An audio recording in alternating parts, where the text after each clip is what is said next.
রিয়াজুল জান্নাহ। এই জান্নাতের বাগানে কোনো জাহান্নামী মানুষকে আল্লাহ ঢুকতে দেবে না। কথা বুঝতেছেন?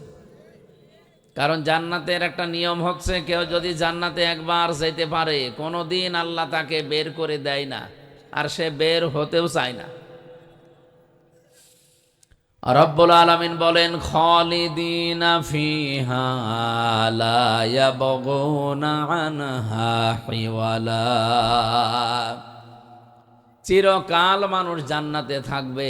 বৈশিষ্ট্য আল্লাহ এভাবে দিয়েছেন বানিয়ে, কোন মানুষ জান্নাত থেকে বের হতে চাইবে না, আল্লাহ বের করেও দেবে না। ওয়ালাকুম ফিহা মা তাশতাহি আনফুসুকুম ওয়ালাকুম ফিহা মা তাদদাউন নুজুলাম মিন গফুরির রহিম। রব্বুল আলামিন বলেন, এমন বাগান বানিয়েছি ওই জান্নাতের ভেতরে চাওয়ার আগে জিনিস পাওয়া যাবে। এ পৃথিবীতে এমন কোনো জায়গা আপনি পাবেন না যেখানে চাওয়ার আগে জিনিস পাওয়া যায়। চাবেন, এরপরও দেরি হবে। কি কথা বললেন? প্রধানমন্ত্রী এখন যিনি আছেন, কোনো কিছু চাইলেই সঙ্গে সঙ্গে পাবে না, চাবে, নিয়ে আসতে দেরি হবে। কিন্তু জান্নাত আল্লাহ এমন ভাবে বানিয়েছেন, মনের ভেতরে কামনা আসলেই সঙ্গে সঙ্গে সামনে হাজির হয়ে যাবে। নবীজি বলেন, কোন মানুষ যদি জান্নাতের ভেতরে নহরের ভেতরে যায়, হঠাৎ একটা মাছ লাফ দিয়ে এসে, আপনার ডিঙ্গি নৌকা জাহাজ যায় বলেন, আসবে, এসে বলবে, আল্লাহর বান্দা আপনাকে আমাকে খেতে চান। মনের ভেতরে যদি কামনা আসে যে মাছটা খেতে পারলে ভালো হতো, সঙ্গে সঙ্গে রান্না হয়ে আপনার সামনে চলে আসবে। মানুষ মাছটা খাবার পরে যখন কাঁটাগুলো ফেলে দেবে, ওগুলো আবে মাছের রূপান্তরিত হয়ে লাফ দিয়ে নদীর ভেতরে যাওয়ার সময় বলবে, আসসালামু আলাইকুম ইয়া আব্দুল্লাহ, হে আল্লাহর বান্দা আপনি সুখে থাকেন, আমি বিদায় নিলাম। এটার নাম জান্নাত। আল্লাহ পাক বলেন, এই জান্নাত আমি আল্লাহ এমন ভাবে মেহমানদারি করার জন্য রাখলাম, নুজুলাম মিন গফুরির রহিম। দুইটা নাম আল্লাহ এখানে দিয়েছেন, গফুর, রহিম। কোন মানুষ যদি দুনিয়াতে জান্নাতের কাজ করতে গিয়ে সফল হতে নাও পারে, যদি চেষ্টা চালায়, আল্লাহ তার জন্য গফুর। কোন মানুষ যদি জান্নাতের কাজ করতে গিয়ে হোঁচট খায়, কষ্ট পায়, আমার আল্লাহ তার জন্য রহিম। জোরে বলেন সুবহানাল্লাহ। এই জন্য জান্নাতের কাজ যতগুলো দুনিয়াতে আছে, সর্বোত্তম কাজ হচ্ছে পৃথিবীতে আল্লাহর দেওয়া বিধান কায়েম করার চেষ্টা করা। কথা খুব অল্প সময় বলবো, এই জন্য চিন্তা ভাবনা করে শুনবেন। আমি গতানুগতিক কথা বলি না, টেবিল মেবিল ভেঙে ফেলবো, একেবারে এদিক ওদিক চলে যাব না, আমার অভ্যাসও নেই, আর আমি পারিও না। আমি যা বলবো এখান থেকে যেন আমরা শিক্ষা নিতে পারি। রব্বুল আলামিন কোরআনে কারিমে আমার যতটুকু আয়ত্ত আছে, আমার এই ব্রেনের ভেতরে এটা অলরেডি ঢুকেছে। আল্লাযী খালাকাল মাউতা ওয়াল হায়াতা লিয়াবলুয়াকুম আইয়ুকুম আহসানু আমালা ওয়া হুয়াল আজিজুল গফুর। আগের আয়াতে বলেছিলাম নুজুলাম মিন গফুরির রহিম, একটা গফুর একটা রহিম। আর এই জায়গায় কি আছে? ওয়া হুয়াল আজিজুল গফুর। দুইটা নাম আছে। আপনি কোনোদিন চিন্তা করেছেন আল্লাহ নামগুলো কেন বক্তব্য দেওয়ার পরে পরেই ব্যবহার করেন? আপনি দেখবেন বিভিন্ন কথা বলার পরে আল্লাহ তার নাম ব্যবহার করেছেন। আমি আজকে তেলাওয়াতকৃত আয়াতে নামাজের ভেতরে পড়ছিলাম, কোন জায়গায় আল্লাহ নামাজের ভেতরে যেগুলো আমরা পড়ি, কিছুক্ষণ পড়ে পড়ি তার নাম দিয়েছেন। ইন্নাল্লাহা কানা আলিমান হাকিমা ওয়া কানাল্লাহু গফুরুর রহিমা। এ নাম শোনেননি? এরকম 500 নাম আছে আল্লাহর, আমরা 99টা জানি বেশিরভাগ। 500 নাম আল্লাহ কোরআনে কারিমে এবং অন্যান্য আসমানি কিতাবের ভেতরে ছড়িয়ে রেখেছিলেন। আপনি তাওরাত পড়বেন, ইনজিল দেখবেন, জাবুর দেখবেন, ওই যে 100 সহিফার নাম শোনেন, এগুলোতে ছড়ানো আছে আল্লাহর নাম। 4,900 একটা আমি অন্যান্য তাফসিরের ভেতর থেকে কোট করেছিলাম। 99টা নাম অলরেডি আল্লাহ কোরআনে কারিমে বিভিন্ন জায়গায় এভাবে দিয়েছেন। এখানে যে 2টা নাম দিয়েছেন, আমার এই ছোট্ট মাথা এটা ধরা পড়েছে তাফসির পড়ার মাধ্যমে। রব্বুল আলামিন বলেন, তোমাদের হায়াত আর মউত বানিয়ে দুনিয়ায় পাঠালাম কেন জানো? লিয়াবলুয়াকুম আইয়ুকুম আহসানু আমালা। আমি যেন তোমাদেরকে পরীক্ষা করে নিতে পারি, তোমাদের ভেতরে কে সবচাইতে ভালো কাজ করে আমার কাছে আসতে পারো। এ পর্যন্ত শুনেছেন কারা কারা? হাত তোলেন তো। ও বাবা, কার সামনে ওয়াজ করছে? এখনো সবগুলো হাত ওঠে না, তার মানে আপনার অন্য খেয়ালে আছে। এভাবে ক্লাস করা যাবে না, আরো একটু ভাবা লাগবে। এদিকে তাকান, যা বলবো সেই গোড়া থেকে শেষ পর্যন্ত আমি কমপক্ষে 7টা শিক্ষা দিয়ে শেষ করে দেব। আমাদের মউত আর হায়াত আল্লাহ বানিয়েছেন।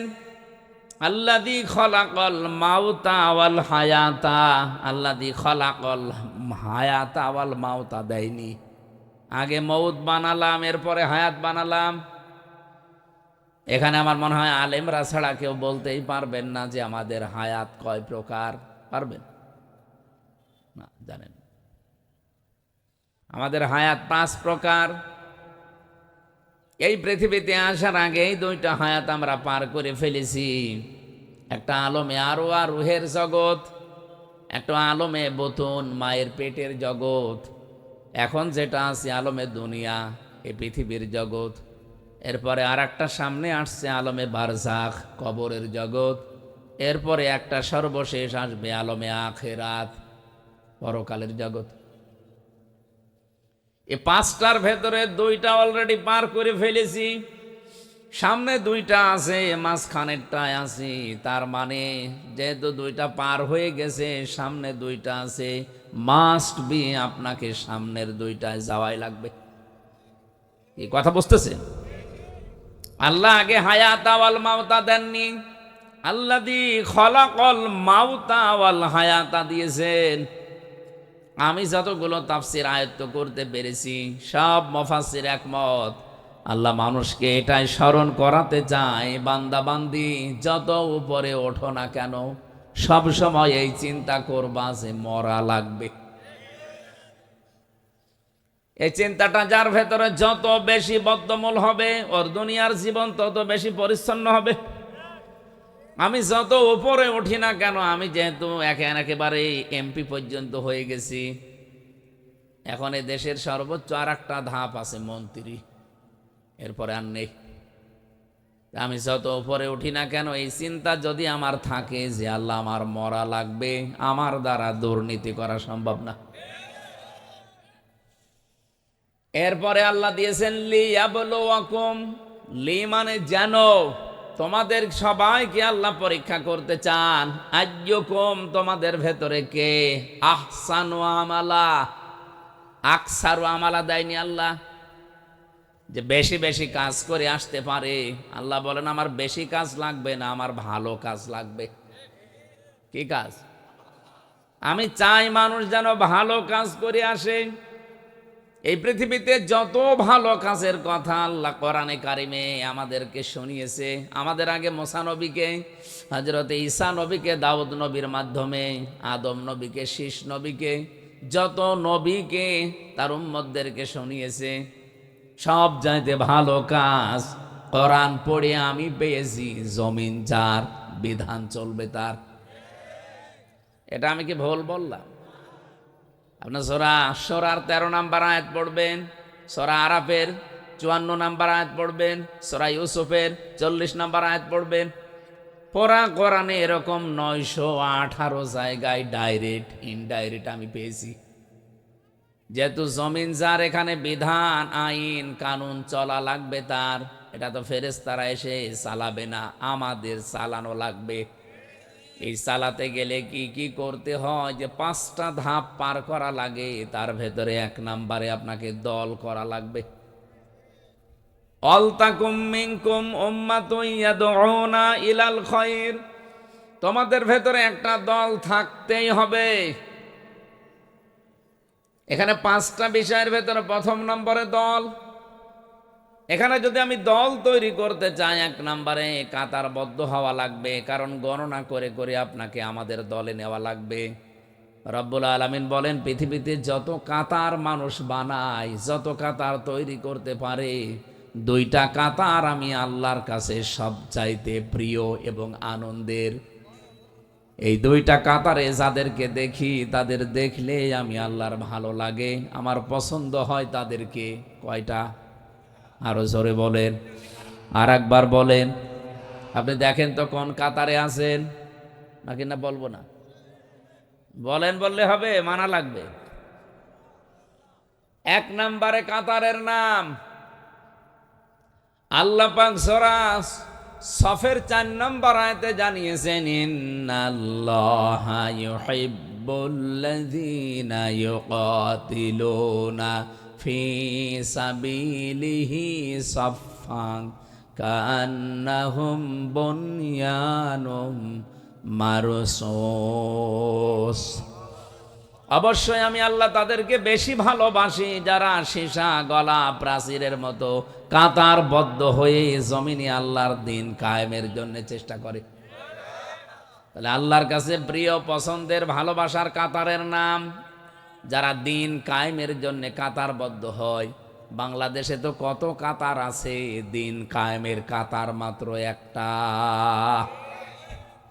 2 নম্বরের কাতারের নাম কি, এটা আর বলবো না, সবই যদি বলে দেবো আপনি কি জানেন। আল্লাহ রাব্বুল আলামিন 2য় কাতারের কথা সূরা বাকারার 43 নম্বর আয়াতের ভেতরে জানিয়েছেন, ওয়াকিমুস সালাতা ওয়া আতুজ যাকাতা ওয়ারকাউ মা'আর রাকিঈন।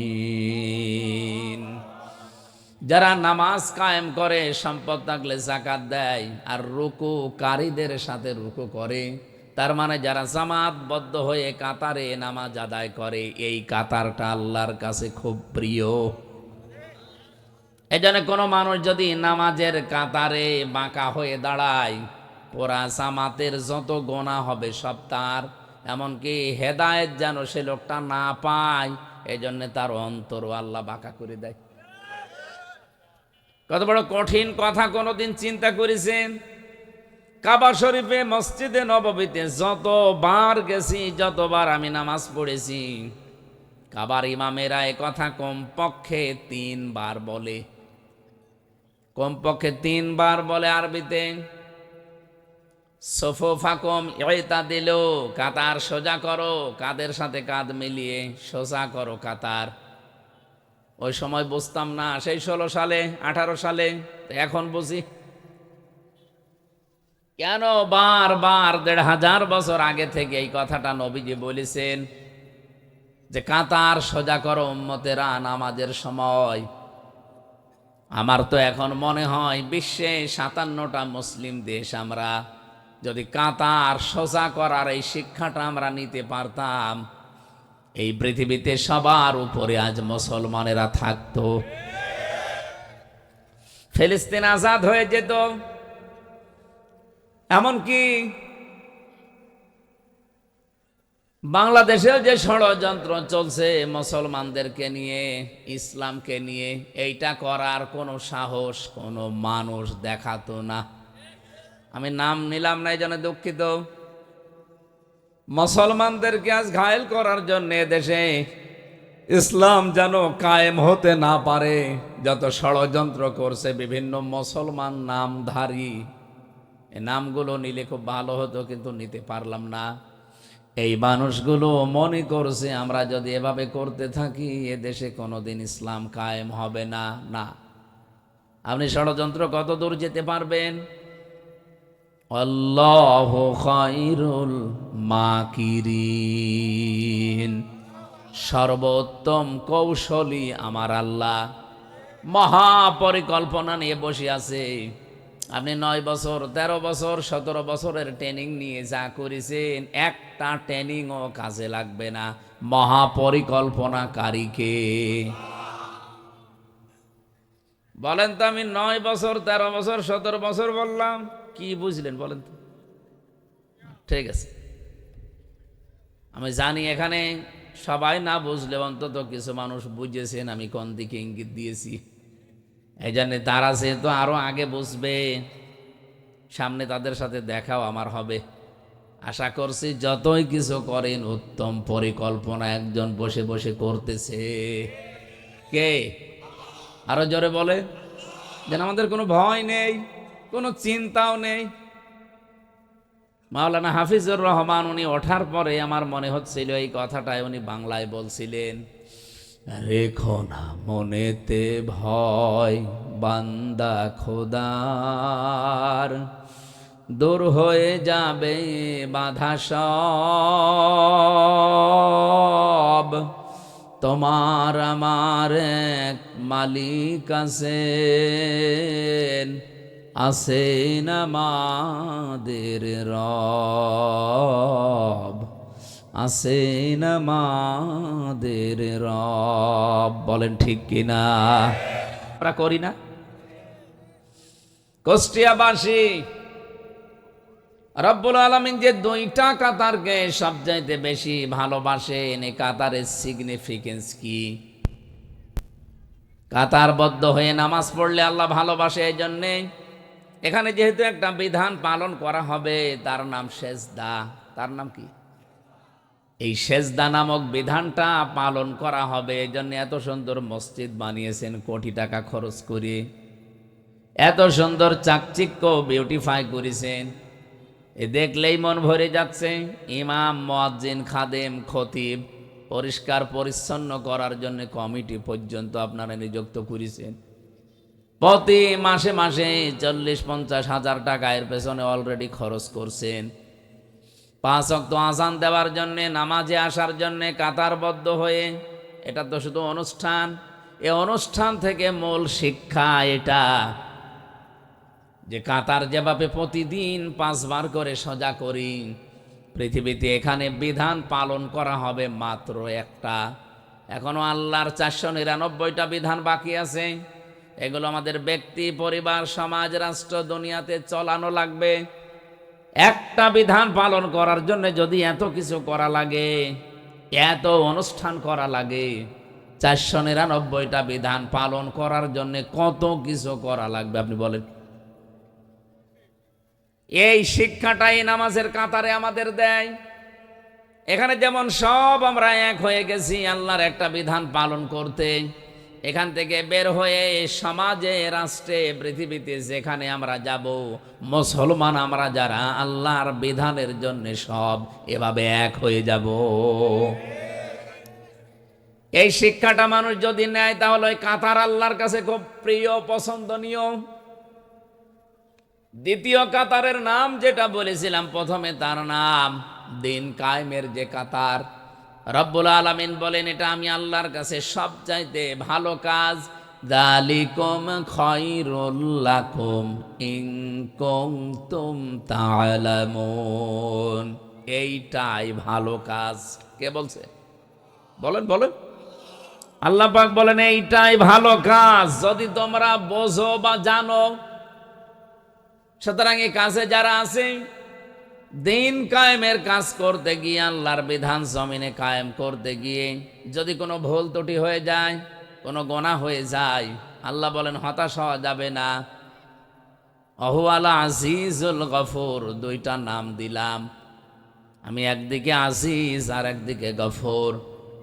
এই পৃথিবীতে আমার বিধান যারা কায়েম করার জন্য, প্রতিষ্ঠা করার জন্য চেষ্টা করবে না, কাজ করবে না, এদের জন্য আমি আজিজ।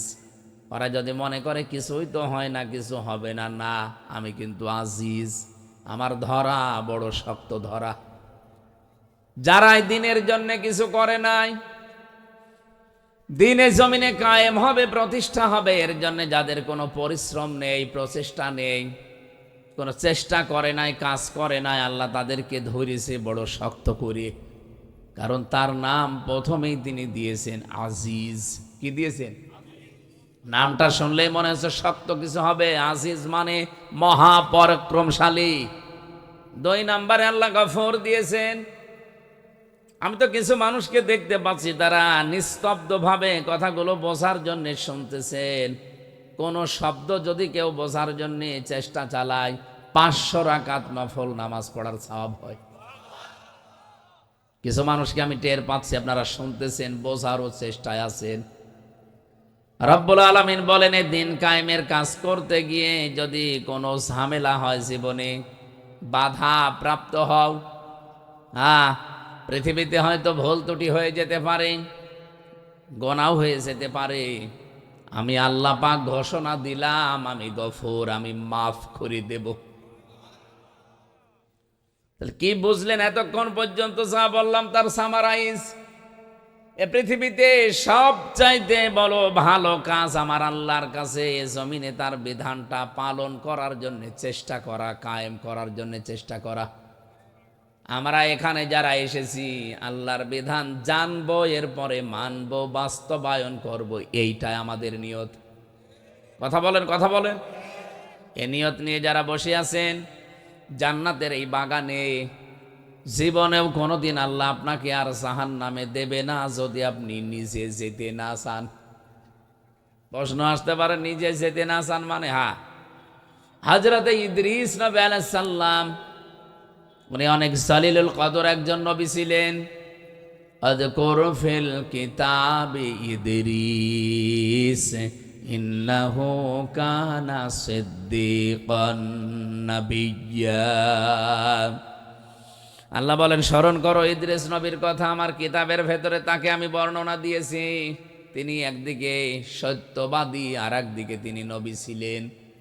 হযরতে ফেরেশতা আজরাইল একবার ডাক দিয়ে বলে, রব্বুল আলামিন, আমার তো জীবনের বহু আশা তুমি পূরণ করে দিয়েছো, এই একটা মাত্র আশা আমার বাকি আছে। তোমার নবী ইদ্রিসকে আমার খুব ভালো লাগে, তুমি যদি অনুমতি দাও আমি তার সাথে বন্ধুত্ব করতে চাই। আল্লাহ পাক বলেন, ঠিক আছে, অনুমতি দিলাম, গিয়ে দেখো, চেষ্টা করে। উনি এসে বললেন, আমি আজরাইল, আপনার সাথে বন্ধুত্ব করতে চাই। বলেন তো, আমাদের সাথে কেউ যদি এই পর্যায়ে আসতো, আগেই রাজি হয়ে যেতাম। কি কথা বলেন না কেন? আমি জেলখানায় থাকাকালীন সুইডেন আসলাম ভাইকে পেয়েছিলাম। সুইডেন আসলাম নাম শুনেছেন? আপনারা চেনেন না। 27 বছর ছেলে আছে, এখন বের হয়েছে। নাম শুনলে বোঝা যাচ্ছে যে লোকটা কিরকম।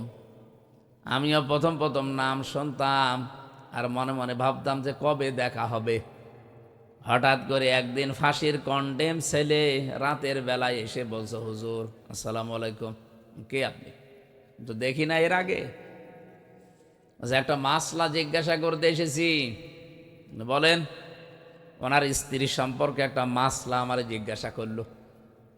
বললাম, আমার কাছে সাধারণ কেউ হবে। মনের ভেতরে খটকা যে বিকাল 5টার পরে তো সব বন্ধ করে দেয় গেট, কারো দরজা তো খোলা থাকার কথা না, অন্তত যারা দায়িত্বে আছে তারা বাদ দিয়ে। এ আল্লাহর ওলি কি এ সাধারণ পোশাক পরে রাতের বেলায় এসেছে? আমি আমার কৌতূহল থেকে জিজ্ঞাসা করেছি যে কে আপনি? আমারে বলছে আমি সুইডেন আসলাম। ওরে বাবা, বলেন ভাই কি করা লাগবে, কত মাসলা লাগবে সব আমি দিয়ে দিচ্ছি।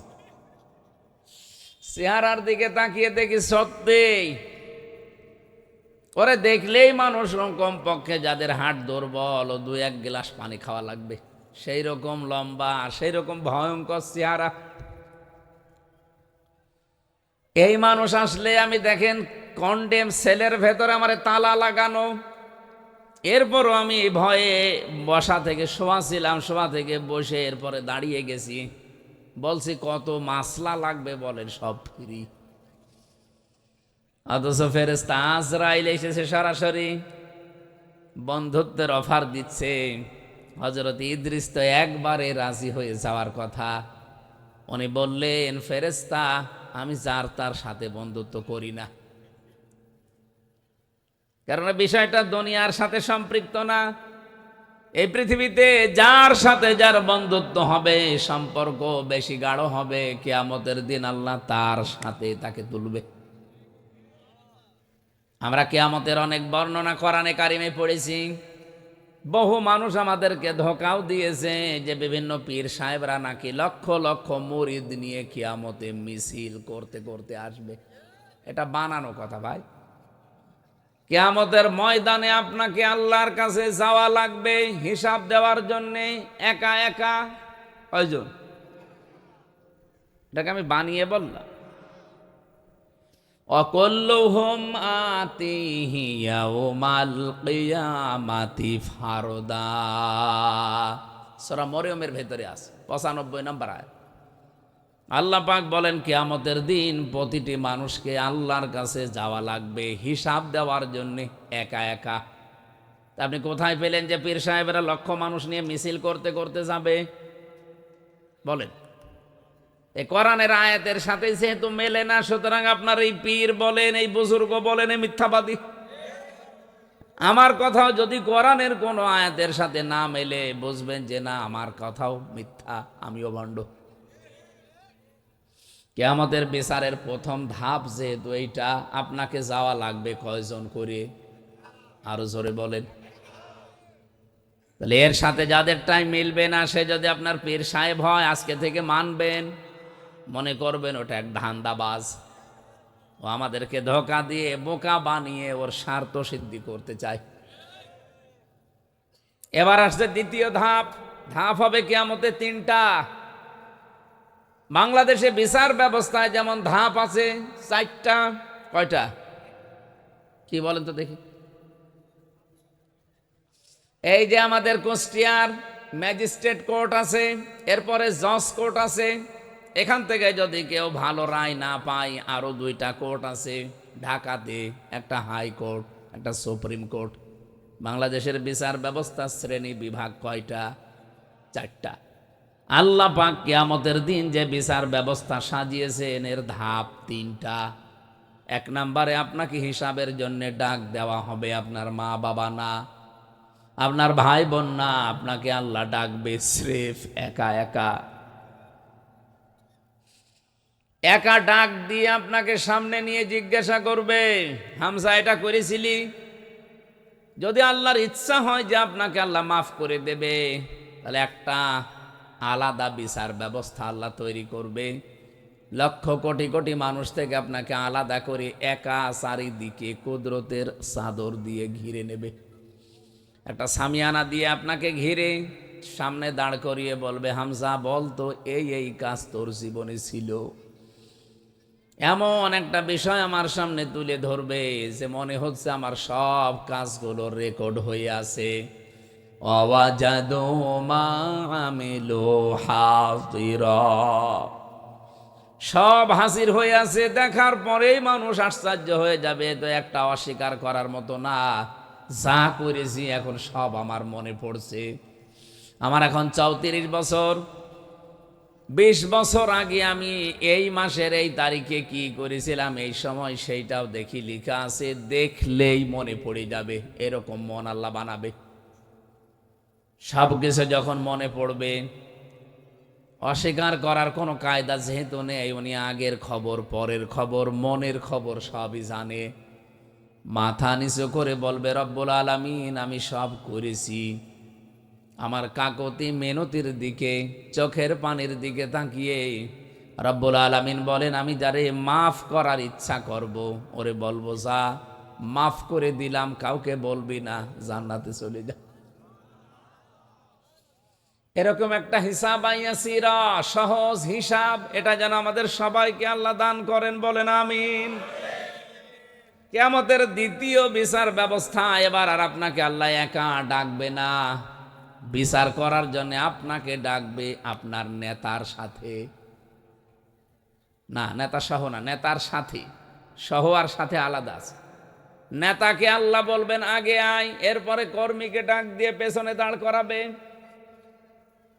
সূরা বানী ইসরাঈলের ভেতরে আছে ৭১ নম্বর আয়াতে, ইয়াউমা নাদউ কুল্লা উনাসিম বিইমামিহিম। কিয়ামতের দিন এবার আল্লাহ মানুষকে ডাকবে, প্রতিটি মানুষ তার নেতার সাথে উঠবে। কার সাথে?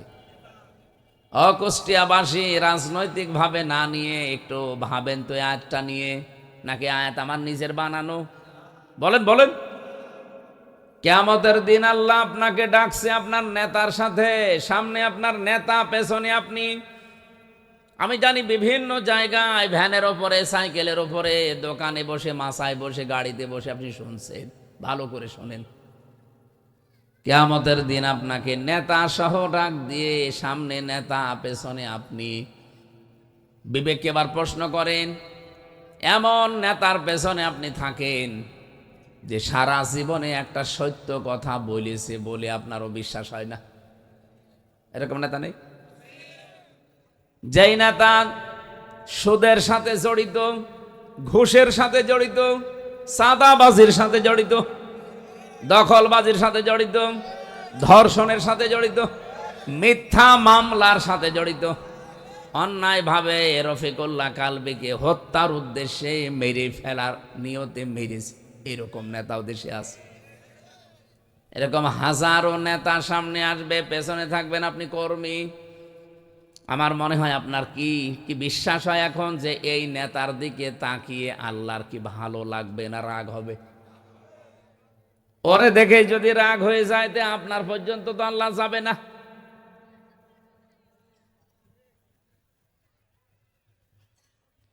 আমার তো আয়াতটা পড়ে তাফসির যখন আমি মিলাই, আমার ভয় হয় বাংলাদেশে বহু মানুষ এই নেতার কারণে ধরা খাবে। এখানে ধরা খাওয়া মানুষ আছে না নেই? কারা কারা আছেন হাত তোলেন তো। এই একজন, আপনি ধরা খাবে।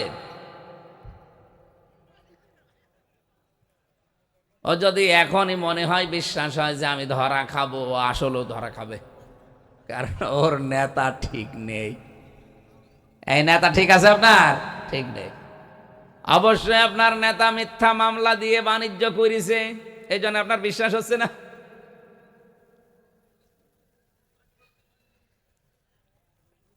আজ 19 মাস হয়ে গেল, এই 19 মাসের ভেতরে মিথ্যা মামলা দিয়ে বাণিজ্য করে কোটি কোটি টাকার মালিক হয়েছে, এরকম নেতা কুষ্টিয়া জেলায় নেই। আমি কি নাম ধরবো? নাম ধরে আমি মায়ের খাই, করুক। এমনকি 17 বছরে অনেকে যা কামাতে পারে না, এ 19 মাসে অনেকে তার চাইতে বেশি মাল কামিয়েছে। কি বৈধ পথে? সব মিথ্যা মামলা দিয়ে, মিথ্যা সাক্ষী দিয়ে, চাঁদাবাজি, দখলবাজি, আর বাকিগুলো আমি নাই বললাম। এরকম মানুষের সাথে কিয়ামতের দিন যখন আপনি উঠবেন, ওরে দেখে যদি আল্লাহর মেজাজ খারাপ হয়ে যায় তে আপনাকে তো এক থাপ্পড় দেবে। কিয়ামতের দিনের জন্য দ্বিতীয় সিস্টেম এইটা, আপনি আর একা উঠবেন না, এবার আপনার নেতার সাথে উঠবেন। আপনাকে আমি সতর্ক করলাম, এখন কি করবেন আপনার বিবেক যা বলে মেনে নেন। আপনি এখন নেতা পাল্টাবেন না, ওইটার সাথেই থাকবেন। দেখেন অবশ্যই থাকবো, থাকেন, থাকবে। 3 নাম্বারটা বলি নাকি? এই ছেলে, এটা কি বেশি সময় বসে আছে মনে হয়? মারা গেছে। সুবহানাল্লাহ আলহামদুলিল্লাহ লা ইলাহা ইল্লাল্লাহ, সুবহানাল্লাহ আলহামদুলিল্লাহ লা ইলাহা ইল্লাল্লাহ, লা ইলাহা ইল্লাল্লাহ মুহাম্মাদুর রাসূলুল্লাহ। এই ভাইয়া উঠে চলে যাচ্ছেন মানে? এই আমি কি নিজের স্বার্থে কথা বলছি? আমি আপনাকে বাঁচাতে এসেছি। কিয়ামতের দিন এটা হবে আমি জেনেছি কোরআন থেকে, আপনি জানেন না তাই জানালাম। এরপরেও যদি আপনি ওই লাইনে থাকেন, আপনাকে আমি একটু ঠেলা দিয়ে যান। তৃতীয় যে সিস্টেম, এবার আর আপনি একা না, নেতা না, এবার উঠবেন সবাইকে নিয়ে, সবার সামনে আল্লাহ দাঁড় করিয়ে আপনার বিচার করার জন্য প্রথমে মুখের ওপরে, এরপরে হাতের মুখের ওপরে সেলাই লাগিয়ে হাত দিয়ে পা দিয়ে আপনার বিভিন্ন অঙ্গ প্রত্যঙ্গ দিয়ে কথা বলাবে। সূরা ইয়াসিনের 65 নম্বর আয়াতে আল্লাহ আমাদেরকে স্মরণ করিয়েছেন, আলিয়াউমা নাখতিমু আলা আফওয়াহিহিম ওয়া তুকাল্লিমুনা আইদিহিম ওয়া তাশহাদু আরজুলুহুম বিমা কানু ইয়াকসিবুন। বলেন আল্লাহু আকবার। কুষ্টিয়াবাসী বড় আবেগ নিয়ে, ভালোবাসা নিয়ে কথা বলছি আপনাদের সামনে। আমি নিজেও আছি এই আলোচনার ভেতরে। কিয়ামতের দিন সত্যিই কিন্তু আমরা অনেকেই ধরা খাবো। হযরত ইদ্রিস নবী এইটা খেয়াল করে বলেছিলেন, ফেরেশতা আমি যার তার সাথে বন্ধুত্ব করি না, তা আপনি যখন এসেছেন আপনার সাথে আমি বন্ধুত্ব করব, তবে আমার শর্ত 3টা। 1 নম্বরে আমি এখন মরতে চাই, এখনই আপনি আমাকে মেরে ফেলবেন, এরপরে আবার আমার জীবন ফিরিয়ে দেবেন, কারণ আপনি তো মানুষকে মেরে ফেলেন, জান কবজের দায়িত্ব তো আপনার। ফেরেশতা ফিরে গেলেন আল্লাহর কাছে, ডাক দিয়ে বলে, রব্বুল আলামিন, নবী মনে করে গিয়েছিলাম, মনে করছিলাম ভালো মানুষ, এখন দেখছি ভেজাল, তো মরতে চাই। আল্লাহ বলেন ঠিক আছে মেরে ফেলো। ইদ্রিস নবী বললেন, ফেরেশতা আমি জানি, আমি আল্লাহর কথাগুলো আমার জানা আছে, ওয়াজাতে সাকারাতুল মাউতি বিল হক যালিকা মা কুনতা মিনহু তাহিদ। এই পৃথিবীর সব কিছু মিথ্যা হতে পারে, কিন্তু মরণের যন্ত্রণা হক, এটা সত্য। সুতরাং আমার 1 নাম্বার শর্ত, আমি মরতে চাই। কেমন যন্ত্রণা হয় মরলে ওটা আমি দেখব। হযরতে আজরাইল জান কবজ করে নিলেন, আবার জানটা তার ভেতরে ফিরিয়ে দিলেন। হাদিসে আমি তাফসিরের কিতাবে পড়েছি, হযরতে ইদ্রিস নবী শক করে মৃত্যুবরণ করেছিলেন। তার এই শকের মরণে কেমন কষ্ট হয়েছিল জানেন? একটা জীবিত ছাগলকে জিন্দা অবস্থায় চামড়া ছিলে লবণ দিলে যেমন কষ্ট হয়, এরকম কষ্ট হয়েছিল। তাও তো তিনি মরণের যন্ত্রণা দেখতে চেয়েছিলেন শক করে। তার এই শকের মরণে যদি এই হয়, আমরা যারা মরতে চাই না, আমাদের কোনো কষ্ট হবে না। 2 নম্বরে, আপনি আমাকে জাহান্নাম দেখাবেন। জাহান্নামের শাস্তি সম্পর্কে আমি শুনেছি, ইন্নাহু মাইয়াতি রাব্বাহু মুজরিমান ফাইন্না লাহু জাহান্নাম লা ইয়ামুতু ফিহা ওয়া লা ইয়াহইয়া। অপরাধী হয়ে কোনো বান্দা বান্দি যদি আল্লাহর সামনে যায়, আল্লাহ তাকে প্রথমে জাহান্নামে দেবেন। জাহান্নামে অবস্থা তার এমন হবে, লোকটা বাঁচবেও না, মরবেও না। আমি এটা দেখতে চাই যে কি হলে মানুষ বাঁচেও না, মরেও না। হযরত ইদ্রিস নবীকে আল্লাহর ফেরেশতা জাহান্নামে প্রবেশ করিয়ে আবার বের করে নিয়ে আসলেন। মানে 3 নাম্বার শর্ত আমার, আমি জান্নাত দেখতে চাই। জান্নাতে প্রবেশ করালেন, নিয়ামতগুলো দেখালেন। আল্লাহ রাব্বুল আলামিন জান্নাত যেভাবে সাজিয়েছেন, তাকে দেখিয়েছেন জান্নাতের পুরাটা কিভাবে আল্লাহ সাজিয়েছে। নবীজি বলেন, জান্নাত আল্লাহ এমনভাবে সাজিয়েছে কোনো চোখ কোনো দিন দেখে নাই, কোনো কান কোনো দিন শোনে নাই, কোনো মানুষের হৃদয়ে কোনো দিনের কল্পনা উদয় হয় নাই। কুষ্টিয়াবাসী, মানুষের কল্পনার রাজ্য, এটা কি ছোট না বড়? কত বড় জানেন? আমি যদি এখন কল্পনা করি এই ময়দানে আমি 10তলা বিল্ডিং এর মালিক হব, কল্পনা করলেই হয়ে যাবে? এর জন্য কত কাঠ খড়ি পোড়ানো লাগবে, সময় দেওয়া লাগবে কমপক্ষে 1.5-2 বছর। এরপরে তো টাকা পয়সা খরচ আছে, মিস্ত্রি দেওয়া লাগবে, সিমেন্ট দেওয়া লাগবে, এরপরে কত মাল মশলা আছে। মাটি পরীক্ষা থেকে শুরু করে রংচং করে বিল্ডিংটা আমার হাতে ডেলিভারি দিতে 1.5-2 বছর সময় লাগবে না লাগবে না? কল্পনা করতে সময় লেগেছিল 2 বছর। কত বলেন বলেন? মাত্র 2 সেকেন্ডের কল্পনা আর বহির্প্রকাশ যদি 2 বছর লাগে। আল্লাহ বলেন মুমিনের কল্পনা আমার জান্নাত, ও কল্পনা যা করবে ওইটা জান্নাত। আজ দুনিয়াতে কত মানুষ কল্পনা করে আছে। শেখ হাসিনা তো কল্পনা করেছিল 31 সাল, 41 সাল হয়েছে, কল্পনা পর্যন্ত যেতেও পারে নাই। আজও কত কিছু কল্পনা মানুষ নিয়েছে, 2000 মানুষের জীবন তাদের কাছে জীবনই না, কল্পনা নিয়ে বসে আছে। উল্টিয়ে যখন যাবে তখন ঘুম ভাঙবে, অন্তত ঘোর কাটার আগেই যেন ঘুম ভাঙে। আল্লাহ তাদের তৌফিক দেন, বলেন আমিন। আমিন কি বুঝে শুনে বললেন না আন্দাজে বলছে? 40,000 মানুষ পঙ্গু হয়ে আছে, 2000-এর উপরে মানুষ আজ জীবন দিয়ে চলে গেল, কোনো দাম নেই এগুলো তাদের কাছে। এগুলো নাকি আবেগ। আবেগ ছিল এই জন্য আপনি আজকে মন্ত্রী, আবেগ ছিল এই জন্য আপনি সংসদের ভেতরে বসতে পেরেছেন। আবেগ না থাকলে আপনাকে এখনো পর্যন্ত ওই জায়গায় থাকা লাগতো। সুতরাং এগুলো হেয়ালি খেয়ালি উল্টাপাল্টা কথা বলবেন না। আবেগের জন্য আজ আমির হামজা এতগুলো মানুষের সামনে কথা বলতে পারছে, নয়তো আমির হামজা কুষ্টিয়ায় ঢোকা সম্ভব ছিল না।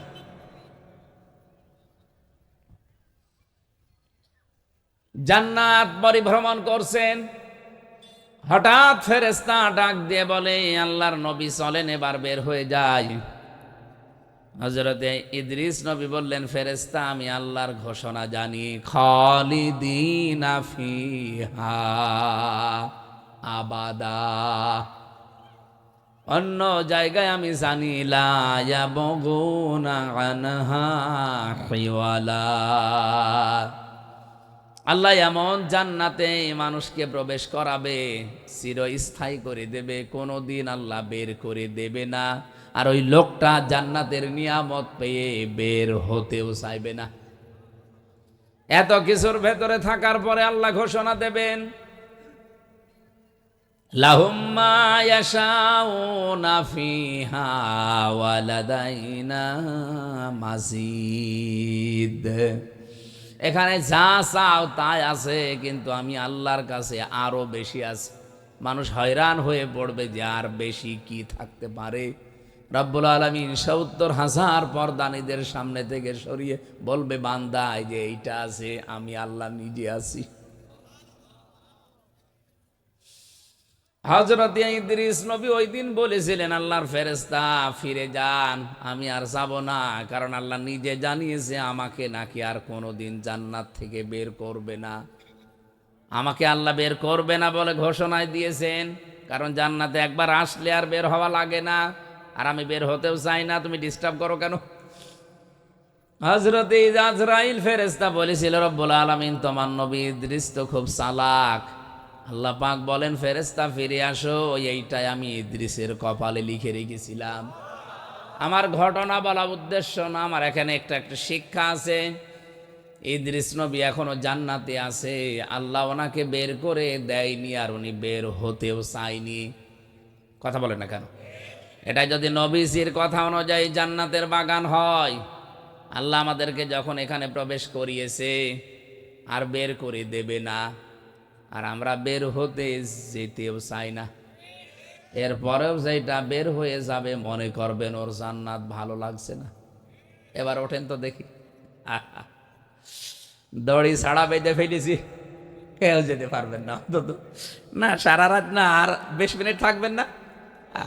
আর গুরুত্বপূর্ণ একটা আয়াত পড়েছি, এই আয়াতকে সামনে নিয়ে কথা বলবেন ইনশাআল্লাহ। দরুদ আর সালাম পাঠ করার মাধ্যমে সূরা আলে ইমরান 133 নম্বর আয়াত, আমি আলোচনার বিষয় নিয়েছি উইদ্দাত লিল মুত্তাকিন, এই শব্দটা। রব্বুল আলামিনের ঘোষণা শোনাচ্ছি, ওয়াসারিউ ইলা মাগফিরাতিম মির রাব্বিকুম রাব্বিকুম ওয়া জান্নাতিন আরদুহাস সামাওয়াতু ওয়াল আরদ উইদ্দাত লিল মুত্তাকিন। বলেন আল্লাহু আকবার। আল্লাহ বলেন দৌড়াও। কে বলছেন? বসে আছেন কেন? দৌড়ান। এই দৌড়ানো বলতে এখান থেকে ম্যারাথন দৌড় দেওয়া না। আল্লাহ বলেন কোন দিকে দৌড়াবা? ইলা মাগফিরাতিম মির রাব্বিকুম, তোমাদের রবের ক্ষমার দিকে দৌড়াও। এ পৃথিবীতে যত নিয়ামত আল্লাহ মানুষকে দিয়েছেন, সব চাইতে বড় নিয়ামত বান্দার জন্য আল্লাহর ক্ষমা। আল্লাহ পাক যদি কাউকে ক্ষমা করে দেয়, মাফ করে দেয়, এইটাই সব চাইতে বড় নিয়ামত। তাছাড়া টাকা পয়সার মালিক হয়ে গেছেন, কোটি কোটি ডলারের মালিক, এলাকার সব সম্পদ আপনার, আপনি ক্ষমতার চেয়ারে আছেন 41 সাল না 71 সাল পর্যন্ত। রব্বুল আলামিন একটা উদাহরণ দিয়েছেন কোরআনে সূরা হাদীদের 20 নম্বর আয়াতে, ই'লামু আন্নামাল হায়াতুদ দুনিয়া লাইবু ওয়া লাহবু ওয়া যিনাতু ওয়া তাফাখুরুম বাইনাকুম ওয়া তাকাসুরুম ফিল আমওয়ালি ওয়াল আওলাদ। জেনে রাখো দুনিয়ার জীবনটা খেলাধুলা, রং তামাশা, প্রতারণা, হাসি ঠাট্টা, এইটা ছাড়া, ক্রিয়া কৌতুক ছাড়া আর কিছু না। আল্লাহ এখানে উদাহরণ দিয়েছেন একটা আমাদেরকে খুব সুন্দর, ভালো করে খেয়াল করেন। রব্বুল আলামিন বলেন ওয়াজিনাতুম ওয়া তাফাখুরুম বাইনাকুম ওয়া তাকাসুরুম ফিল আমওয়ালি ওয়াল আওলাদ। এটা হচ্ছে সৌন্দর্য বর্ধন করে দিয়েছে পৃথিবীর মানুষের চোখে। এখানে বেশি বেশি সম্পদ, বেশি বেশি সন্তান, বেশি বেশি ক্ষমতা পাওয়ার জন্য মানুষ মনে করে আমি মহা অন্ধ হয়ে পড়েছি। কিন্তু দুনিয়ার এই সব কিছু কেমন জানো? কামাসালি গাইসিন আজাবাল কুফার। এই এদিকে তাকান। কামাসালি গাইসিন, আল্লাহ বলেন একটা উদাহরণ খেয়াল করো। বৃষ্টি হচ্ছে, আজাবাল কুফার নাবাতুহু, এই যে জমিনে যে ফসলগুলো উৎপন্ন হয়, এটা দেখে কৃষক যেমন বৃষ্টির পানির ফসল পেয়ে চমৎকৃত হয়, আনন্দে আত্মহারা হয়ে যায়। সুম্মা ইয়াহিজু ফাতারাহু মুসফাররান, এরপরে কিছুদিন পরে দেখবে এই খড়কোটাগুলো সবুজ বর্ণ ধারণ করার পরে হলুদ বর্ণ হয়ে যায়, রোদে শুকিয়ে। কি কথা বলেন না কেন? এটা একেবারে হলুদ বর্ণ হয়ে যায়। সুম্মা ইয়াকুনু হুতামা, এরপর এটা খড়কোটায় পরিণত হয়ে যায়। দুনিয়ার জীবনটা এইরকম। আমাল হায়াতুদ দুনিয়া ইল্লা মাতাউল গুরুর, পৃথিবীর এই জমিনটা শুধু ধোঁকা, প্রতারণা, এছাড়া আর কিচ্ছু না। মানুষ শুধুমাত্র অহংকার করে ক্ষমতার, এর চাইতে আমি ওপরে, এর চাইতে আমি আরো ওপরে যাব, ওর চাইতে সন্তানাদি, সম্পদাদি, এলাকার প্রভাব প্রতিপত্তি, এই নিয়ে মানুষ শুধু ফখর করে, গর্ব করে, অহংকার করে, এই মেতে আছে মানুষ। অথচ দুনিয়ার জীবনটার খেয়াল করে দেখো, চমৎকৃত হওয়ার পরেই কিছুদিন পরে এই খড়কোটা হলুদ বর্ণ হয়ে যায়। এরপরে এটাকে আমি একেবারে হোতমা বানিয়ে দেই। হোতমা শব্দের শাব্দিক অর্থ কি? হোতমা নামে একটা সূরা আছে কোরআনে। হোতমা সূরা নেই? হমাজা। হোতানা মানে একটা জাহান্নামের বর্ণনা আল্লাহ দিয়েছেন। ওমা আদরাকা মাল হুতমা নারুল্লাহিল মুকদা আল্লাতী তাত্তালিউ আলাল আফইদা। হোতমার পরিচয় আল্লাহ বলেন এমন, এই যে হোতমা খড়কোটার পরে, এটা হোতমা কেন বললাম জানো? জাহান্নামে হোতমা এমন সিস্টেম বানানো আছে, দুনিয়ার আগুন যেখানে লাগে ওই জায়গা পুড়ে যায়। আর হোতমায় যে আগুন আমি বানিয়েছি, ওটা যেখানে লাগবে আগে কলিজা পুড়ে যাবে। খড়কোটার এক মাথায় আগুন লাগালে আর এক মাথায় আগুন যেতে 10 বছর সময় লাগে। আপনারা বোঝেননি? খড়ের মাথায় আগুন লাগিয়ে দিয়েছেন এক মাথায়, এ মাথায় আগুন যেতে কয়দিন লাগবে? সেকেন্ডের ভেতরে আর এক মাথায় আগুন চলে যাবে খড়ের। আপনি খড়ে আগুন লাগিয়ে দেখেন। আল্লাহ বলেন জাহান্নামে আমি আল্লাহ এই মানুষগুলোকে দেব যারা দুনিয়ার এগুলো নিয়ে গর্ব অহংকারে ফেটে পড়ে। আমি ক্ষমা তাদের কাছে কিছুই মনে হয় না। অমাগফিরাতুম মিনাল্লাহি ওয়া রিদওয়ান, আমি আল্লাহর ক্ষমা, আমি আল্লাহর সন্তুষ্টি এই মানুষের জীবনে কোনো মূল্য নেই। এদেরকে আমি এইভাবে করে শাস্তির ব্যবস্থা করব। এই জন্য মানুষের জীবনের সবচাইতে বড় দামি সম্পদের নাম তার রবের ক্ষমা। বলেন বলেন, এ রবের ক্ষমা মানুষ পাবে কি করে? এখানে প্রায় 70টা ক্রাইটেরিয়া দেওয়া আছে তাফসিরে। এদিকে তাকান। একটা বলছি, আপনি আল্লাহর ক্ষমার উপযুক্ত হয়েছেন কিনা, আপনি ক্ষমা পাবেন কিনা নিজের দিকেই খেয়াল করে দেখেন। একজন সাহাবীর জীবনী পড়ছিলাম।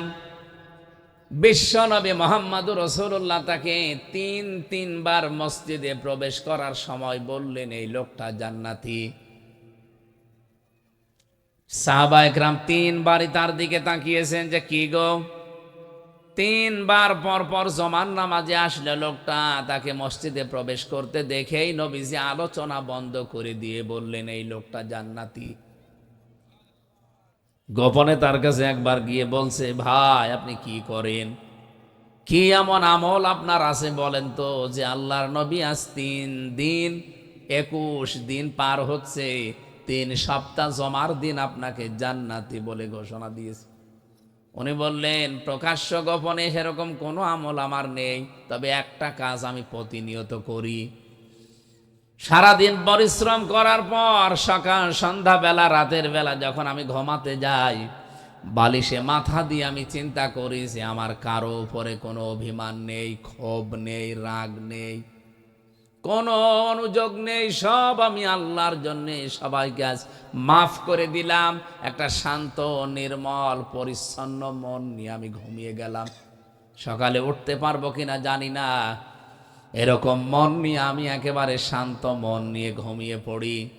রব্বুল আলামিন মনে হয় এই কাজটা পছন্দ করেছে, নবীর মাধ্যমে এই জন্য সুসংবাদটা পাঠিয়েছে আমি জান্নাতি। তিনি সারা দিনের পরিশ্রান্ত শরীর বালিশে মাথা দেওয়ার পরে চিন্তা করতেন, কারো উপরে আমার কোনো রাগ নেই, ক্ষোভ নেই, অভিযোগ নেই, যা আছে সব আমি মাফ করে দিলাম আল্লাহর জন্যে। এই জন্যে আল্লাহ তারে মাফ করেন। আর আমরা সারা দিন পরিশ্রম করি, যাই করি, সন্ধ্যাবেলা রাতের বেলা ঘুমানোর সময় চিন্তা করি কার 12টা বাজাবো, সকালবেলা উঠে কার নামে মিথ্যা মামলা দেব, কার নামে মিথ্যা তথ্য ছড়িয়ে সাংবাদিক বিভিন্ন জায়গায় মিথ্যা তথ্যগুলো সংগ্রহ করে কি করে কার 12টা বাজাবো, কার চরিত্রে কলঙ্কর দাগ দেব, এই চিন্তা করে মানুষ ঘুমায়। এরকম মানুষ আছেন কারা? হাত তোলেন তো।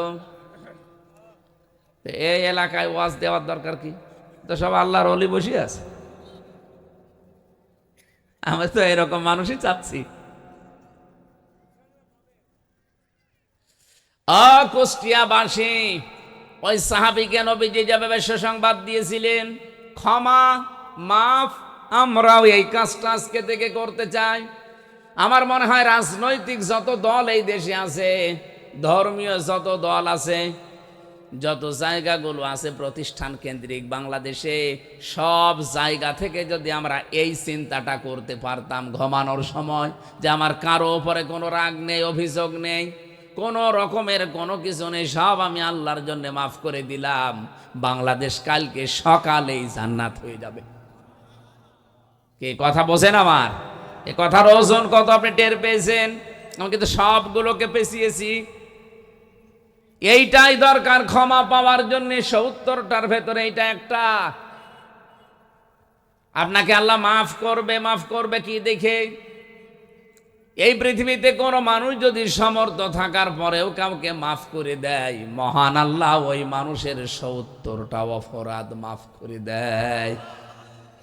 এই সুযোগটা থাকার পরও আমরা অনেক সময় কাজে লাগাই না। আমরা আরো সেই পুরাতন রাগগুলো কি করে তোলা যায় সেই চিন্তা করে, এই যে বুঝে ফেলিস পুরাতন রাগ কি করে মনে মনে করে কোথায় কি হয়েছে সেইগুলো তুলে তুলে মানুষের ওপরে রাগ খাটায়। আল্লাহ আপনাকে যে মাফ করবে সে রাস্তা কই? 2 নম্বরে আল্লাহ বলেন জান্নাতিন, এমন একটা বাগানের দিকে দৌড়াও। 1 নম্বরে আমি আল্লাহর ক্ষমা পাবে যারা, তারাই আমার বাগান পাবে। এই বাগান মানে জান্নাত, জান্নাতুন মানে বাগান। এই জান্নাত পাওয়ার জন্য তোমরা দৌড় প্রতিযোগিতা করো। ওয়াফি যালিকা ফালিয়াতানা ফাসিলে মুতানাফিসুন। আমি আল্লাহর যে জান্নাত তোমাদের জন্য বাগান বানিয়েছি, ওই বাগান পাওয়ার জন্য তোমরা দুনিয়ায় প্রত্যেকেই প্রতিযোগিতা আরম্ভ করো। এর আগে যে শব্দগুলো আল্লাহ দিয়েছেন, খিতামুহু মিসকুন ওয়া মিজাজুহু মিন তাসনিম আইনাই ইয়াশরাবু বিহাল মুকাররাবুন। এই তাসনিম শব্দের ব্যাখ্যাটা আমি মালয়েশিয়াতে ইন্টারন্যাশনাল ইসলামিক ইউনিভার্সিটিতে একটা সেমিনারে ছিলাম, ওই জায়গায় এই ব্যাখ্যাটা আমি পেয়েছিলাম।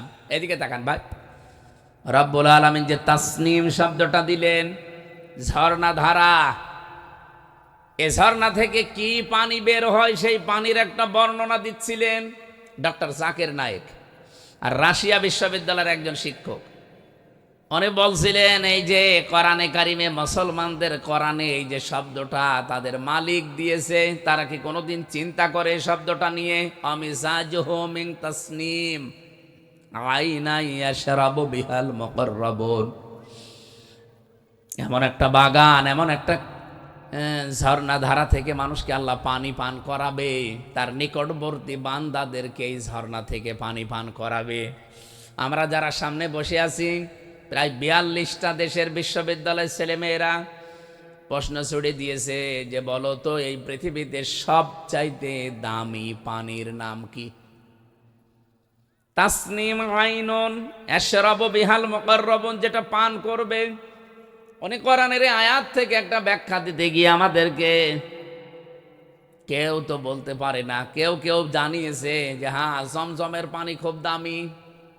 উনি বলছে না, জমজমের পানি 1 লিটার কয় টাকা নেবে? বাংলাদেশের নাই 500 টাকা।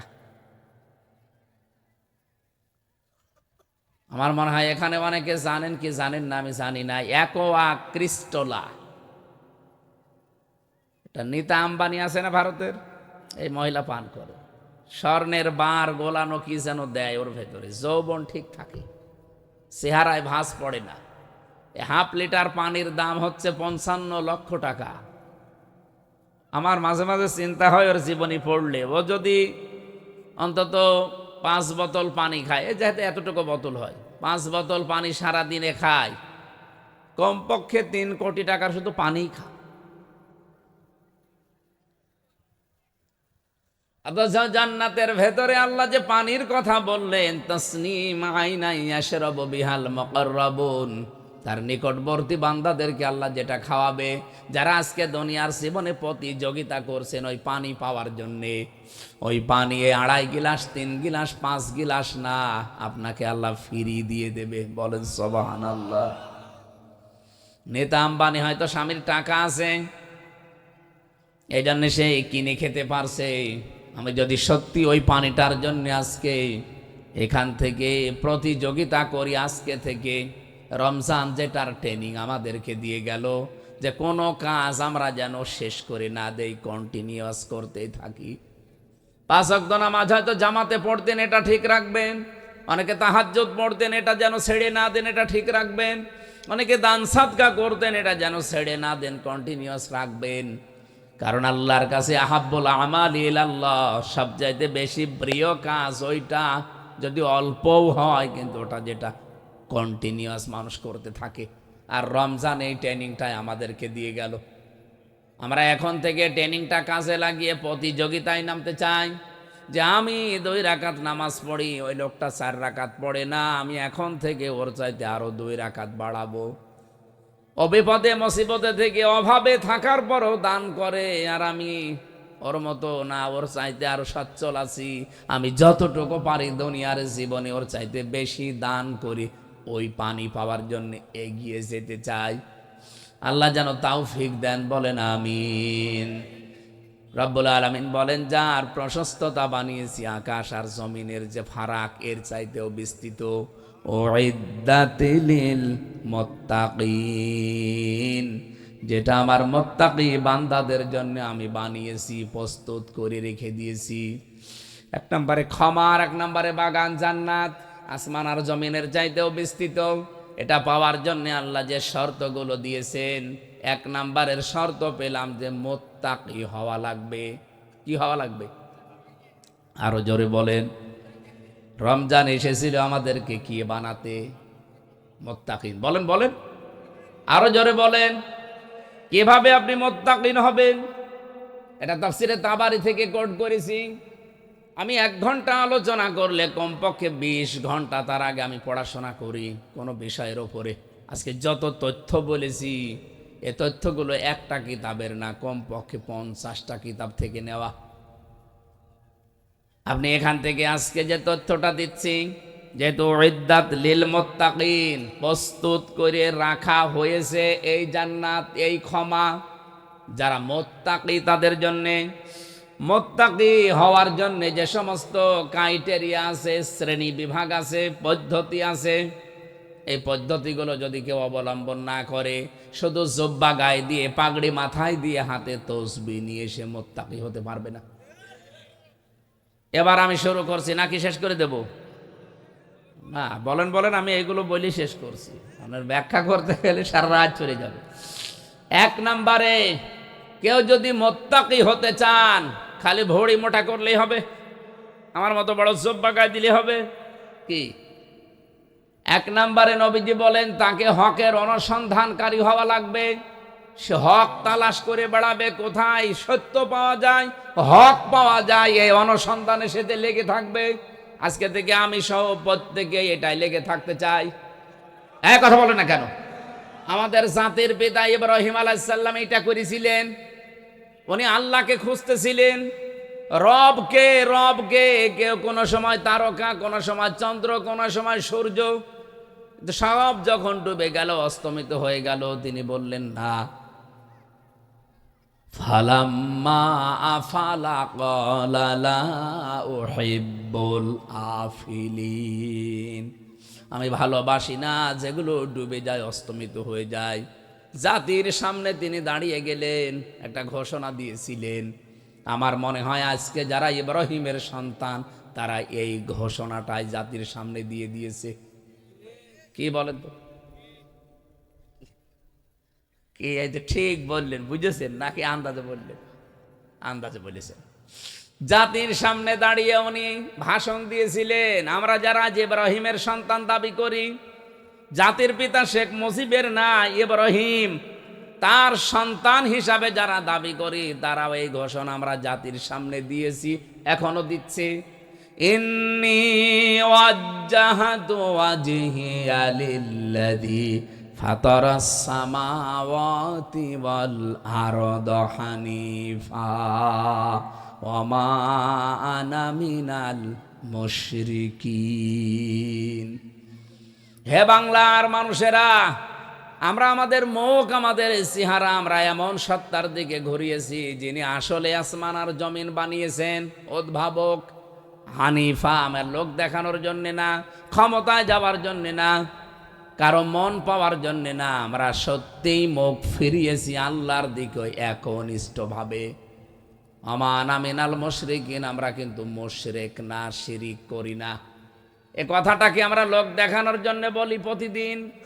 আপনি দেখবেন নামাজ যারা পড়ে, অনেকে যায় নামাজের দোয়া মনে করে পড়ে, কিন্তু যদিও এটা তাকবীরে তাহরিমা দেওয়ার পরে পড়ার নিয়ম। আমরা যারা ইব্রাহিমের সন্তান, এটা আমার এই দেশের জাতিকে আমরা অলরেডি জাতি জানিয়ে দিয়েছি। কোনো চিন্তা, কোনো ভয় কাউকে আমরা গ্রহণ করি না। কিসের সূর্য, কিসের চন্দ্র, কিসের আব্রাহাম লিঙ্কন, কিসের ভারত, কিসের আমেরিকা, কাউকে মানি না। আমরা একনিষ্ঠভাবে ফিরেছি কার দিকে? আরো জোরে বলেন। ইব্রাহিম নবী এই ঘোষণা দেওয়ার পরে তার জাতির লোকেরা তারা আপেল খাওয়িয়েছে। বলেন বলেন কি করেছিল আপনি সূরা এটা আনামের 75 নাম্বার 76 নাম্বার আয়াতে দেখবেন। 75, 76, 77, 78, 79, 80, 81, 82 নাম্বার আয়াত পর্যন্ত জাতির লোকেরা বলেছে ওয়াহাজ্জাহু কওমুহু, তার সাথে তারা রীতিমতো ঝগড়া করা আরম্ভ করেছে। আজ বাংলাদেশে সত্যি দেখবেন যারা এই দেশে আল্লাহর আইন একনিষ্ঠভাবে কায়েম করতে চায় তাদেরকে পায়ে পাড়া দিয়ে অনেকে আজ ঝগড়া করতে চেষ্টা করছে। আমার তো আয়াতগুলো পড়লে মনে হয় এই মাত্র নাসিল হইল, 1500 বছর আগে না, এই মাত্র আগে নাসিল হচ্ছে। দেশে ইব্রাহিমের সন্তানের সাথে নমরুদের বাচ্চারা যা করেছিল এখন অনেক নমরুদ তাই করছে। হযরত ইব্রাহিম তো গিয়েছিলেন, জাতির এই ঝগড়া দেখে তিনি বলেছিলেন ওয়া কাইফা খাফু মা আশরাকতুম ওয়ালা তাখাফুনা আন্নাকুম আশরাকতুম বিল্লাহ মা লাম ইউনাজ্জিল বিহি আলাইকুম সুলতানা। হযরত ইব্রাহিম বলেছিলেন ওয়া কাইফা খাফু মা আশরাকতুম, আমি কেমন করে ভয় পাবো? তোমরা আল্লাহর সাথে শরীক করেই ভয় পাও না। আল্লাহর আইনের সাথে মানুষের তৈরি করা আইনগুলো তোমরা কায়েম করার জন্য চেষ্টা করো, ভয় পাও না। আর আমরা জমিন যার বিধান চালাবো তার বিধান কায়েম করার জন্য আমরা চেষ্টা করছি, আমাদেরকে ভয় দেখাও। কোন কারণে ভয় পাবো? মা লাম ইউনাজ্জিল বিহি আলাইকুম সুলতানা, তোমাদের তো কোনো দলিল নেই, সব তোমাদের বানানো, খালি মুখের জোর আর চাপা। কথা বলেন না কেন? সব চাপা আর মুখের জোর ছাড়া কোনো চরিত্র নেই। আর আমাদের পক্ষে দলিল আছে, একটা দুইটা না, 918টা এই কোরআনে। জালা লাহুল খালকু ওয়াল আমরু ইনিল হুকমু ইল্লা লিল্লাহ লিল্লাহি মা ফিস সামাওয়াতি ওয়া মা ফিল আরদ লিল্লাহি মুলকুস সামাওয়াতি ওয়াল আরদ। 918টা দলিল আমাদের পক্ষে আছে। তোমরা মনে করছো চাপা দিয়ে আমাদেরকে চাপিয়ে রাখবে? জীবনেও দমন করা যাবে না। ইব্রাহিম আলাইহিস সালামকে যেমন দমন করতে পারে নাই, তার সন্তানদেরকেও দাবিয়ে রাখা যাবে না। আমি আশা করছি মেন কথা বুঝে ফেলেছেন। এজন্য সত্যের অনুসন্ধানকারী হওয়া লাগবে 1 নম্বরে। কেউ যদি তাকওয়াবান হতে চায়, মুত্তাকি হতে চায়, 1 নম্বরে তাকে সত্যের অনুসন্ধানকারী হওয়া লাগবে। 2 নম্বরে যদি সত্য কোনোদিন সে পেয়ে যায়, মুত্তাকি হওয়ার জন্য তাকে সত্য কবুল করা লাগবে, গ্রহণ করা লাগবে। ইব্রাহিম নবী সত্য অনুসন্ধান করছিলেন, তাকে কেউ দেখিয়ে দেয়নি, তিনি অনুসন্ধান করতে করতে পেয়েছিলেন। আর আমাদের চোখে আঙ্গুল দিয়ে দেখিয়ে দিলে আমরা সত্য গ্রহণ করতে চাই না। আমি কথা বোঝাতে পারিনি? হ্যাঁ, ঠিক আছে। 3 নম্বরে যদি সত্য পেয়ে যান, কবুল করার পরে, গ্রহণ করার পরে আপনার দায়িত্ব, যদি মুত্তাকি হতে চান, এই পদ্ধতি 3 নম্বরে আপনাকে এটা প্রচার করা লাগবে। আপনি প্রচার করেন হক কথা। বাল্লিগু আন্নি ওয়ালাউ আয়া, একটা কথাও জানা থাকলে পৌঁছিয়ে দাও। আমার মনে হয় যদি আমরা মুত্তাকি হওয়ার জন্য 3 নম্বর পদ্ধতি অবলম্বন করতাম, বাংলাদেশে এই 17 বছরে কেউ তাফসির মাহফিলে বাধা দেওয়ার সাহস পেত না। আমরা শুধু ওই আমির হামজার দায়িত্ব দিয়ে ছেড়ে দিয়েছে, যা ও যা করে করুক, ও ছেলে চায় যা গো মরে মরুক। আরে ভাই, দায়িত্ব তো হামজার একা না, সবার। সবাই মিলে যদি মনে করতাম আমি মুত্তাকি হতে চাই, আমার জন্য আল্লাহ জান্নাত বানিয়েছে, প্রস্তুত করে রেখেছে। সুতরাং এই 3 নাম্বার প্রক্রিয়া, এটা আমি এটা প্রচার করে যেতে চাই। কেউ বাধা দেওয়ার সাহস পেত না। এই কারণে বলছি, কারণ এখানে আমরা 92% মুসলমান।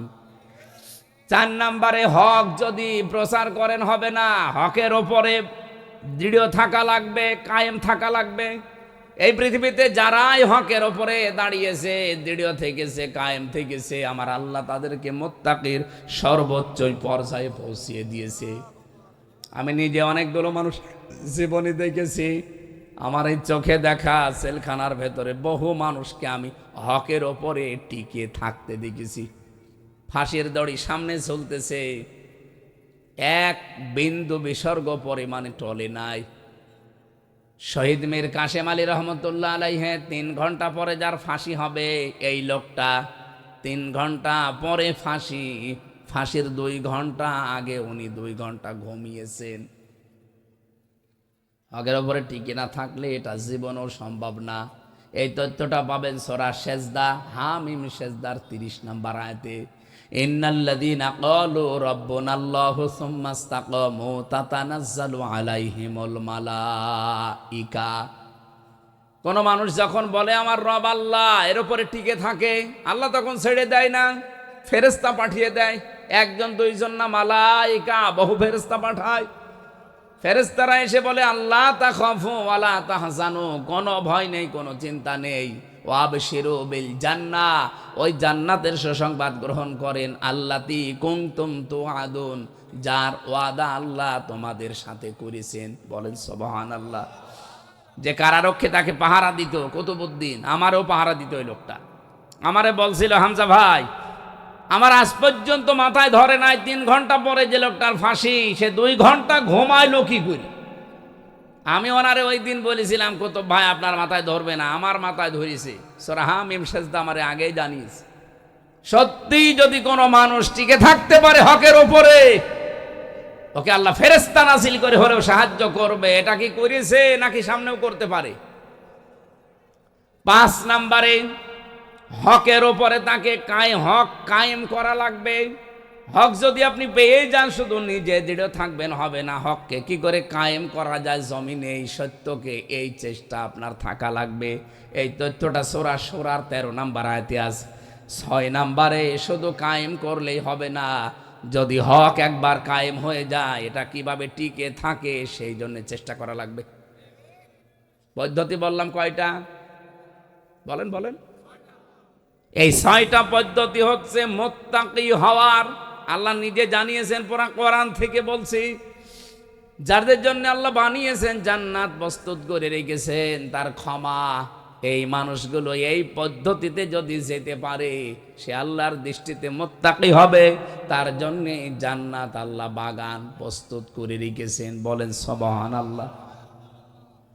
নিজের স্ত্রী বাদ দিয়ে অন্যের প্রতি যাদের আকর্ষণ, পরকীয়া প্রেমে যারা লিপ্ত, এরকম মানুষ দেশে নেই? তাদের জন্য একটা ঔষধ আছে কোরআনে কারিমে। সূরা নূরের 30-31 নম্বর আয়াত। বললেন সুবহানাল্লাহ বলছে। ও ঘুম এসেছিলেন, তাও ভালো। কুল্লিল মুমিনিনা ইয়াগুদ্দু মিন আবসারিহিম ওয়া ইয়াহফাযু ফুরুজাহুম যালিকা আযকা লাহুম ইন্নাল্লাহা খাবীরুম বিমা ইয়াসনাউন। এই আয়াতটা তাফসীর সহ পড়বেন। কোন মানুষের যদি এই রোগ থাকে যে বিয়ের পরে পরে নিজের বউ 1 বছর 2 বছর ভালো লাগতো, এখন আর ভালো লাগে না, অন্যের বউ দেখলে কেমন যেন ভালো ভালো লাগে, এরকম মানুষ নেই? এটা একটা রোগ। এই রোগের ঔষধ আল্লাহ দিয়েছেন 2টা। কয়টা? বলেন বলেন। একটা হোমিওপ্যাথি, একটা অ্যালোপ্যাথি, নাকি কি বলেন? 1 নম্বরে আল্লাহ বলেন এই দৃষ্টি নিম্নগামী করা লাগবে। 2 নম্বরে লজ্জা স্থানের হেফাজত করা লাগবে। এই 2টা ঔষধ যদি কোনো মানুষ সর্বোচ্চ 1 মাস পালন করতে পারে, ওর তখন অন্যের স্ত্রীর চাইতে নিজের জায়েজ যেটা, এই স্ত্রীর প্রতি ভালোবাসা মহাব্বত বাড়বে। আপনি এই ঔষধ আজকে থেকে খেয়ে দেখেন, সামনে বলছে ইনশাল্লাহ ঠিক আছে আলহামদুলিল্লাহ, ওটা মানবেন। মুরব্বী মানুষ, আপনার বলার দরকার কি? আপনি কার দিকে তাকান? না, দাদার বয়সী লোক, উনি যদি বলছে ইনশাল্লাহ, উনি এদিক ওদিকে তাকাতে পারে। আজকে থেকে আমরা যাদের এই রোগের রোগী আছি, এই রোগটা দূর করার জন্য আল্লাহ এই ঔষধটা দিয়েছেন। সে নারী হোক আর পুরুষ হোক, প্রত্যেকের জন্য। কথা বুঝতেছেন? মেয়েরা যারা এসেছেন, আপনাদের জন্য পুরুষের জন্য একই ওয়াজ, আপনার জন্য আলাদা একটা ওয়াজ। নবীজি বলেন ওই মহিলা জাহান্নামী, ওই মহিলা জাহান্নামী, ওই মহিলা জাহান্নামী, যে তার স্বামীর সামনে মেজাজ নিয়ে কথা বলে। এই কয়া ইউনিয়নে এসব নেই। সুতরাং আপনার নামাজ, রোজা, পর্দা সব কিন্তু মাঠে মারা যাবে। আল্লাহ আপনাকে তৌফিক দিন এই আয়াতটা মেনে চলার। আমি জেলখানায় থাকতে যেহেতু সাইদি সাহেব রহমতুল্লাহ আলাইহের সাথে কয়েকবার দেখা হয়েছিল হাসপাতাল কেন্দ্রিক, অনেক কিছু উপদেশ দিয়েছিলেন, ওইটা নিয়ে আমি একটা বইও লিখেছি, শতাব্দীর শ্রেষ্ঠ রাহাবার আল্লামা সাইদি রহমতুল্লাহ আলাইহে। তো ওনার ওই বইটা যদি কোনো জায়গায় পান, আমার মনে হয় গাড়িতে নেই এখন, যদি আশপাশে কোনো জায়গায় পান, এটা আছে, এখানে থাকলে নিয়েন, কাজে লাগবে, অনেক তথ্য দেওয়া আছে, আপনার জ্ঞানের দূরদর্শিতা বাড়বে। যতগুলো বললাম আল্লাহ আমাদেরকে কবুল করুন। 1.5 ঘন্টা হয়ে গেছে, আল্লাহুম্মা আমিন। রব্বানা আতিনা ফিদ দুনিয়া হাসানা ওয়া ফিল আখিরাতি হাসানা ওয়া কিনা আযাবান্নার। মোনাজাত যারা করছেন মোনাজাত বসে করেন, মোনাজাত বসে করেন, মাথা নিচু করেন, চক্ষু বন্ধ করেন। রব্বানা যালামনা আনফুসানা ওয়া ইল্লাম তাগফির লানা ওয়া তারহামনা লানাকুনান্না মিনাল খাসিরিন। এ বিশাল আসমানের মালিক, বিস্তীর্ণ জমিনের মালিক, তোমার এত বড় বড় সৃষ্টির তুলনায় আমাদের এই হাত দুইটা বড় ছোট্ট। এই ছোট ছোট দুটি হাত কোরআন শুনতে এসে তুলে ধরেছি। রাত 11:30 পার হয়ে গেছে, 12টা বাজতে চলছে। দুনিয়ার নিয়ম আমরা জানি, রাত যত গভীর হয় পৃথিবীর যত অফিস আদালতের দরজা আছে বন্ধ হয়ে যায়, রাত যত গভীর হয় তোমার রহমতের দরজা তত খুলতে থাকে। রব্বুল আলামিন, সারা জীবন যত অপরাধ করেছি এগুলো যদি শরীরে লেখা থাকতো, মানুষ আমাদেরকে কুকুরের মতো ঘৃণা করে তাড়িয়ে দিত। আজকের মাহফিলের সভাপতি, মাহফিলের প্রধান অতিথি, প্রধান বক্তা হিসাবে এখানে বসার সাহস তো দূরের কথা, মানুষ এখানে আমাদেরকে উঠতেই দিত না। যেভাবে গোপন রেখে দিয়েছে অপরাধগুলো, কিয়ামতের দিন তোমার সাত্তার নামের ওসিলায় আমাদের গুনাহগুলো আল্লাহ তুমি গোপন করে দিও। যত গুনাহ করিয়াছি গোপনে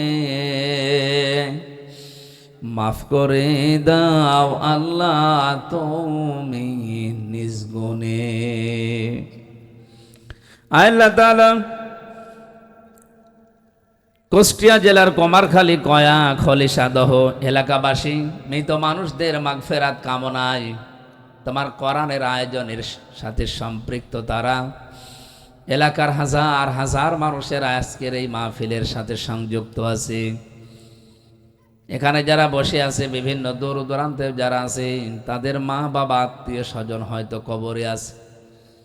সন্তানের হাতের ওসিলায় করে এই সিয়াম সাধনার পরে যে মানুষগুলো ঈদের খুশিতে মেতে আছে, আমাদের আত্মীয় স্বজনগুলোকে কবরে তুমি খুশি করে দাও। যে যেইভাবে কোরআনের আয়োজনের সাথে এগিয়ে এসেছে, আল্লাহর তোমার রহমত তার দিকে এগিয়ে দাও। আমি সহ যারা অনেকে অসুস্থ আছে, শেফায়ে কামেলা আজেলা নসিব করো। অনেক মেয়েরা অসুস্থ আছে, আল্লাহ মহিলা প্যান্ডেলে মা বোনদেরকে খাদিজাতুল কুবরার মতো, আয়েশা সিদ্দিকার মতো, ফাতেমাতুজ জহরার মতো বানিয়ে দাও। ঘরে যাদের শান্তি নেই, স্বামী সংসারে আল্লাহ শান্তি দান করো। রব্বানা হাবলানা মিন আজওয়াজিনা ওয়া যুররিয়াতিনা কুররাতা আ'য়ুনি ওয়াজআলনা লিল মুত্তাকিনা ইমামা। রব্বুল আলামিন, প্রশাসনের যে ভাইগুলো আজকে দায়িত্ব পালন করেছে, নিজেদের বাবা মা আত্মীয় স্বজন ছেড়ে যারা বাংলার বিভিন্ন প্রান্তে জনগণের জান মাল ইজ্জত আবরু হেফাজতের দায়িত্বে থাকে, আল্লাহ তুমি তাদেরও পাহারাদার হয়ে যাও। তাদের মা বাবা আত্মীয় স্বজন যারা দূর জায়গায় আছে, তাদের হামেও নাসির হয়ে যাও। বাংলার প্রশাসনের ওপরে তোমার রহমত নাসিল করো। আসমান জমিনের বালা মুসিবত থেকে বাঁচাও। এলাকায় মাটির নিচে যত মানুষ কবরে ঘুমিয়ে আছে, কবরগুলো জান্নাত বানিয়ে দাও। তোমার ক্ষমা, তোমার বাগান জান্নাতের দিকে দৌড়ানোর জন্য যে গুণটা দিয়েছে, মুত্তাকি হওয়া লাগবে, যে পদ্ধতিগুলো বলেছি, আল্লাহ প্রত্যেককে এই পদ্ধতি অনুসরণ করার তৌফিক দাও। যে বিশাল দায়িত্ব আমাদের মাথার উপরে আল্লাহ তুমি চাপিয়ে দিয়েছো, সততার সাথে এখলাস নিয়ে জনগণের এই দায়িত্ব আমানত যেন পালন করতে পারি সুযোগ করে দাও। আগামীতে এই মাহফিলটা কোরআনের জন্য আরো বিশাল আকারে কবুল করো। যারা স্বেচ্ছাসেবকের দায়িত্ব পালন করেছে, যেই মা তাদেরকে পেটে নিয়েছে, মায়ের পেট ধন্য বানিয়ে দাও রব্বুল আলামিন। যার মাধ্যমে এসেছি মাওলানা হাফিজুর রহমান জিহাদি, মাওলানা রাকিবুল ইসলাম সহ যত আলেম ওলামা এখানে দায়িত্ব পালন করেছে, আজকে প্রধান অতিথি জনাব শেখ সাদি সাহেব সহ বিশেষ অতিথিবৃন্দ, বিশেষ করে সম্মানিত সভাপতি মাসুদুল হক ভাই সহ কত মানুষ আমিন আমিন করছে। আল্লাহ প্রত্যেকের নেক মকসুদকে পূর্ণ করে দাও। বারাকাল্লাহু লানা ওয়া লাকুম ফিল কোরআনিল আযীম।